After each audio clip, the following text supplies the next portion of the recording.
자, 오늘은 시계열 회귀 분석의 두 번째 시간, Multiple Variables인 경우의 시계열 회귀 분석에 대해서 한번 살펴보겠습니다.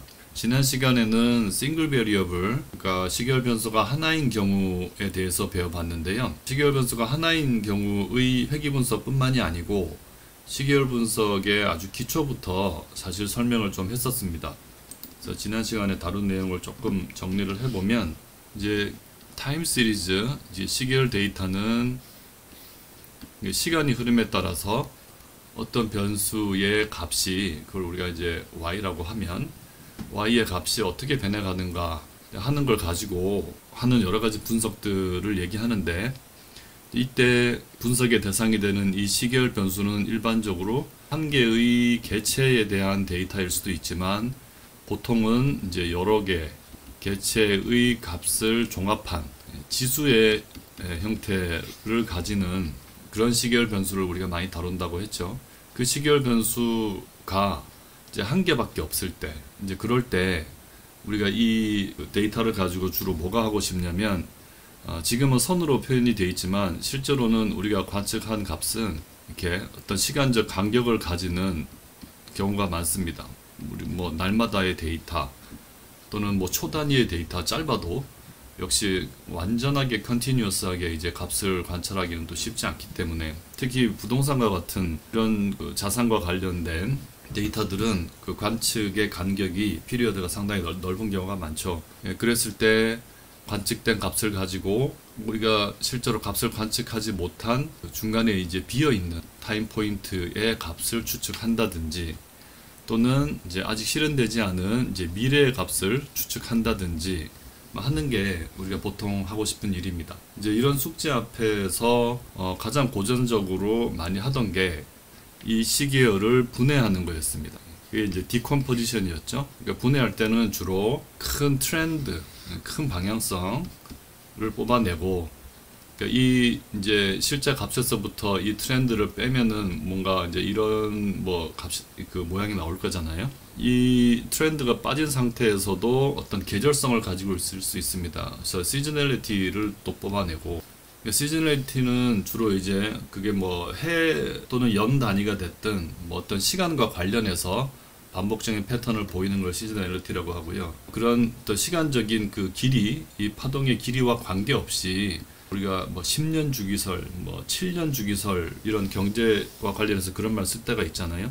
그럴 때는 이제 그 시저널한 변동이 아니고 뭐 시클리컬한 변동이다, 이렇게 따로 말을 쓰기도 합니다. 어쨌든 트렌드와 시즈널리티 두 개를 뽑아내고 나면 남는 게 이제 잔차에 해당하는 레지듀얼만 남습니다. 이때 이 레지듀얼이 완전히 화이트 노이즈가 되도록 트렌드와 시즈널리티를 뽑아낼 수 있다면, 그러면 우리가 요거 두 개를 조합해 가지고 어떤 하나의 그 시계열이 변해가는 저 곡선을 오차가 제거된 형태로 뭔가 모형을 만들어낼 수가 있겠죠. 이 모형을 이용해서 아까 말했듯이 중간에 빠진 값이나 미래의 값을 이제 계산해내는, 그걸 이제 프리딕션이라고 합니다.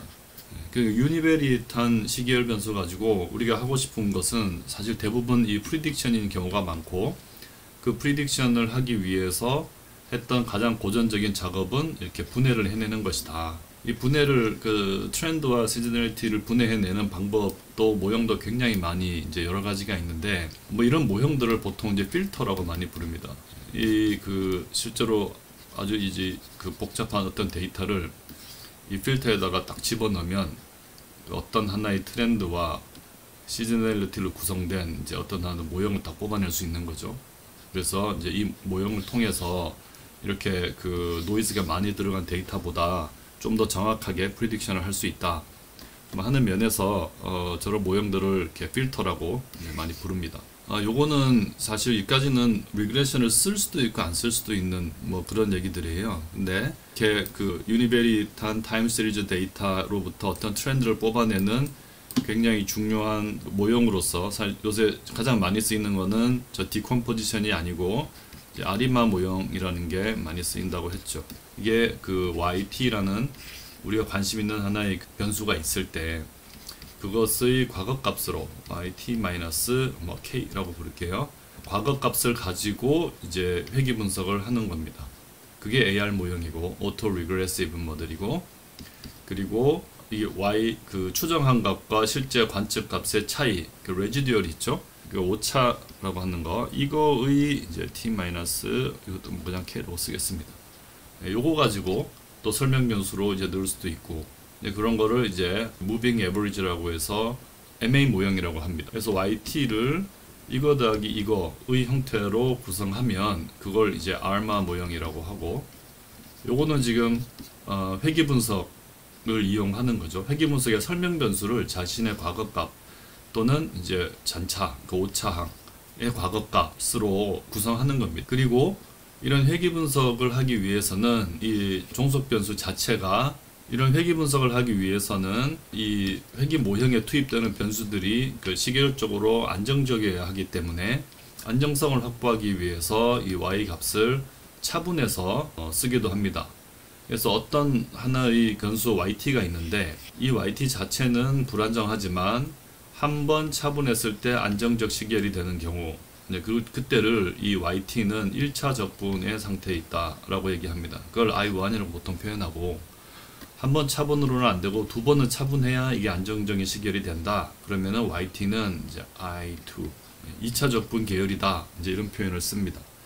그렇게 해서 안정성을 얻을 때까지 차분을 이제 하는 경우, 그러니까 처음부터 안정적이면 시계열이 이제 스테이셔너리티가 있으면은 차분할 필요가 없죠. 근데 차분을 해야만 이제 이 알마 모형을 적용할 수 있을 때, 그때 차분한 횟수까지 넣어서 이제 아리마라고 한다. 우리 만약에 아리마 뭐 1, 1, 1이다 이렇게 얘기하면 yt 그 자체를 쓰지 못하고 안정적이지 않기 때문에 yt를 한번 이제 차분한 값으로 모형을 구성하는데, 그때 델타 yt-1이 설명 변수로 들어가고, 그리고 이제 이 t-1이 설명 변수로 들어간다 하는 겁니다. 그거에 이제 차수, 그러니까 오더를 이제 여기다가 적어주는 거예요.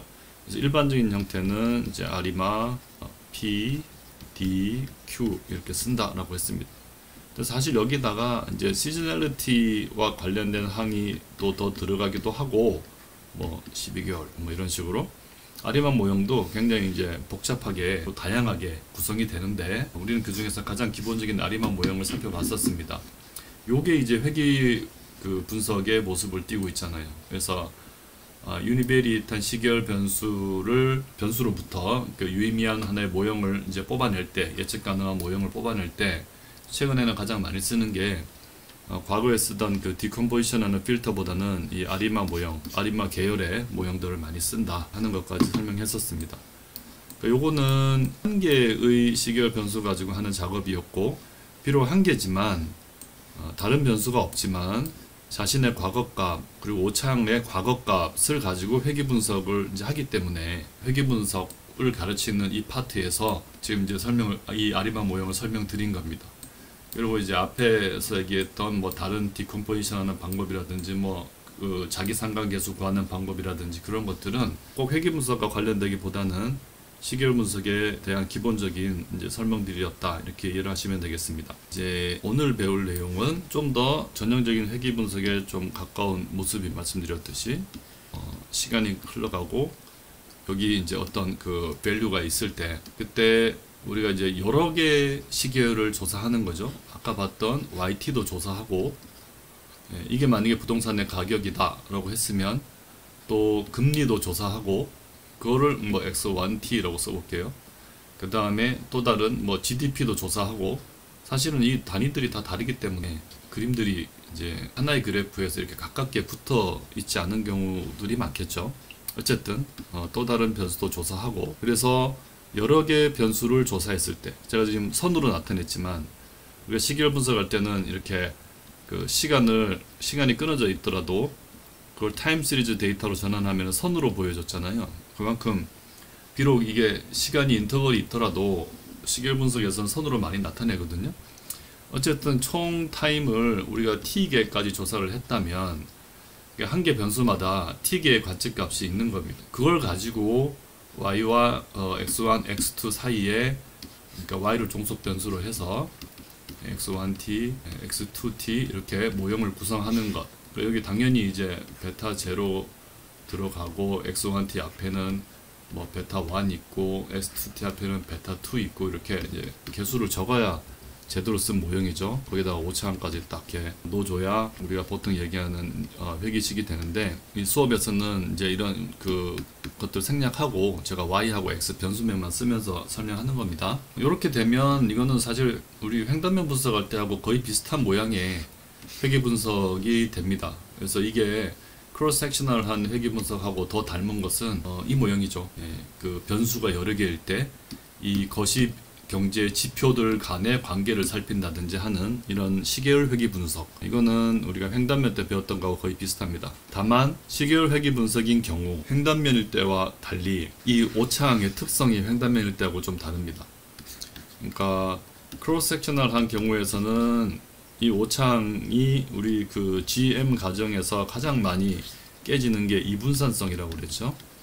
헤테로스케다스티시티가 존재한다. 그러니까 그 말은 우리가 예를 들어서 y의 그 피티드 된 값이 있을 때 그게 이제 커지면 커질수록 이 잔차 그 흩어진 정도가 예를 들어 피티드 된 값이 이렇게 가면 실제로 그 데이터들이 분포하는 게 점점 뭐 따라서 이렇게 막 넓어진다든지 그 폭이 이렇게 넓어진다든지 뭐 반대로 좁아진다든지 하는 식으로 그러니까 잔차의 크기가 실제 그 y 또는 x의 값들에 비례해서 또는 반비례해서 이렇게 달라지는 현상, 저걸 이분산성이라고 하는데, 이게 주로 문제가 됐었다면 우리 타임 시리즈에서는 자기상관이 더 문제가 됩니다.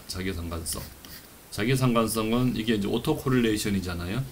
그러니까 yt하고 yt-1이나 뭐 -2나 또는 yt-k나 그 자기와 자기 과거와 어떤 일정한 관계를 가지는, 그러니까 독립적이지 않은 특성을 가지는 그런 현상이 더 많죠. 그러니까 실제로 제가 지금 y라고 적었지만 회기 모형에서 문제가 되는 거는 이제 y가 아니고 e죠.